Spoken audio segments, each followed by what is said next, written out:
Hey, it's Scott from Hey Guys. Lovely to meet you. You. Congratulations on this crazy show. I was just talking to your director, and you had quite a... Which one, Ben? Yes, I believe so. Yes. You had quite an intimate premiere last time, and now Yeah. season 2. Now it's all exploded. I know, How have you dealt with? Well, they sort of said we would like to have an evening for season 2. We went great. You know, we'll be that little screening room in Soho with a hot dog and a glass of fizzy pop. And here we are with billboards. We've got a billboard. Love a billboard to stand in front of. So yeah, it's kind of fun and startling, but it reflects, I guess, the success of the show. And that's, what a privilege to be in a successful show in the world of peak TV, where audiences have 1,000 things to watch at any time, day or night. But we struck a brilliant chord, and that's amazing.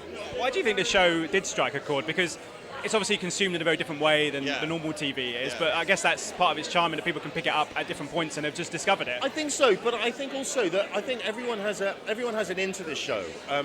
You sort of look at it from the outside, and if you didn't know anything about it, you'd think, oh well, that's a teenage kind of sex comedy, and it's anything but. So yes, it talks to teenagers, but I think it talks to... I had a guy once who came up to me. He ran out of a restaurant across the street, and he went, "My dear man, it is the most wonderful show," and he must have been 80. Because everyone recognises themselves in the young characters, because everyone's been a teenager. Everyone has had thoughts and issues and worries and insecurities, and they're being played out in front of them in a humorous, warm-hearted way, and I think that's a key word. And so our audience is therefore massive and diverse, and it runs towards issues, it doesn't shy away from them. And that, of course, is brilliant fun to film, let alone to sort of piece together in terms of telling a story.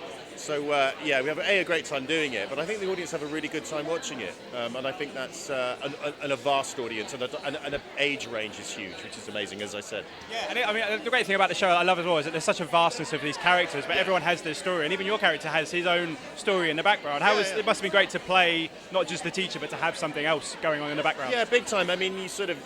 The headmaster stuff is a fun part, you know. I always sort of think he's like Noah's Ark, you know. He sort of stands there going, "I've got this," and the elephants are going, "No, you really don't."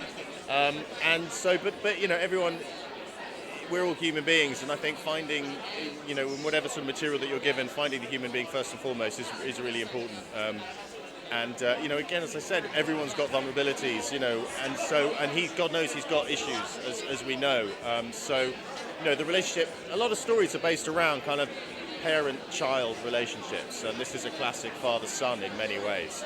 And so it's kind of ripe for exploration, and I do think a lot of people will be watching it, both fathers and sons, mothers, daughters, and watch it and go, I sort of see myself in some of that, and I think we take that responsibility seriously. You pulled it off greatly in Series 2, so fantastic. Thank you so much. Pleasure. Cheers. Lovely to speak to you. Ladies and gentlemen, you're watching Hey You Guys! Hey You Guys, huh? Hey You Guys. Is that from the Goonies? It is indeed, yes. Nice. Hey